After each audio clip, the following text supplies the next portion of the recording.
Alright, so today we're going to solve another heat transfer problem. So basically, we're just going to apply yung mga natutunan natin sa ating lecture about heat transfer by conduction. Well, first, let us read our problem. Then we're going to proceed with the solution.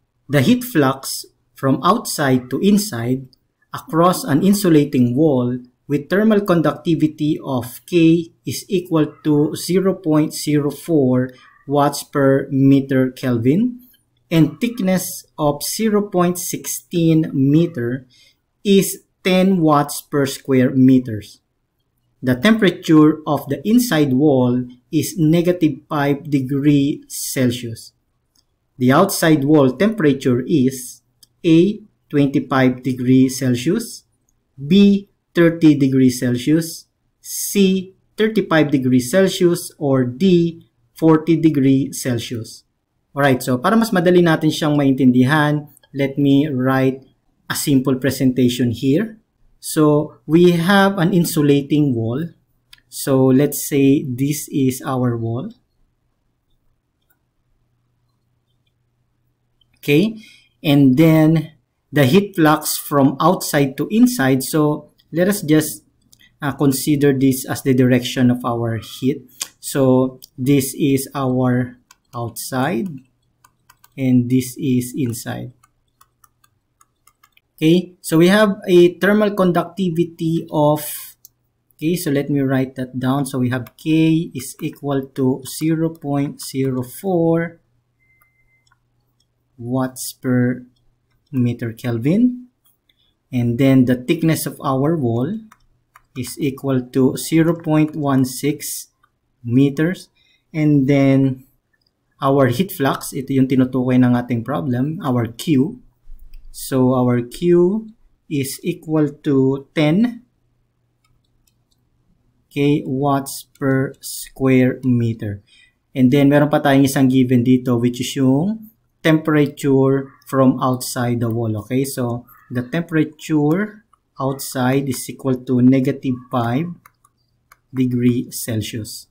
Okay, so as you can see, this is a simple heat transfer by conduction. So that means we're going to apply the Fourier's law. Okay, so yung ating Fourier's equation is Q is equal to K delta T over delta L.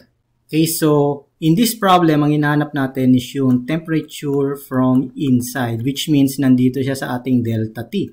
Okay, so let me separate that, okay? Isolate natin yung delta T dahil nandun yung hinahanap natin. So delta T is equal to Q delta L over our K. And then substitute natin yung ating mga values. For our Q, we have 10 watts per square meter. Then for our delta L, yung thickness natin, which is already given here, we have 0.16 meters. And then ang ating K, which is 0.04, we have 0.04 watts per meter Kelvin, you know. Right, so check natin yung mga units natin. We can cancel some units here. So we have watts will be cancelled.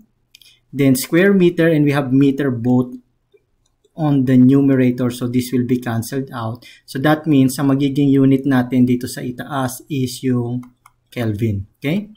So let us write that down. We have delta T is equal to, let us use our calculator. Okay, so we have 10 times 0.16 divided by 0.04, which is equal to 40. Okay, so we'll have 40 Kelvin. Okay, so yan yung ating delta T.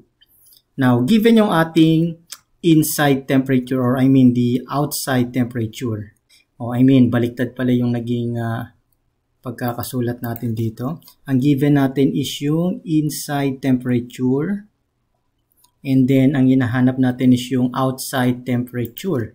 Okay, so inside, outside. So verify natin, tama ba? So the outside wall temperature is, so yun ang hinahanap natin, yung ating outside temperature. Alright, so that means delta T is equal to temperature of outside minus temperature of inside, which is equal to 40 Kelvin. Right? And then, given yung ating temperature inside, which is negative 5 degree Celsius. So that means this will be plus 5 degree Celsius. Okay, and this is equal to 40 Kelvin. 40 Kelvin. Okay, so natutunan natin sa ating chemical engineering calculations that delta of degree Celsius is equal to delta Kelvin, right? So the change in temperature in degree Celsius scale is equal to the change in temperature in Kelvin scale. So that means we can have our answer here in degree Celsius pag kinuha natin yung temperature outside. So our TO is equal to 40 minus 5, which means our outside temperature will be 35 degree Celsius, which is our final answer to this question. Okay, so let us find out dito sa ating mga choices. So it is letter C, no?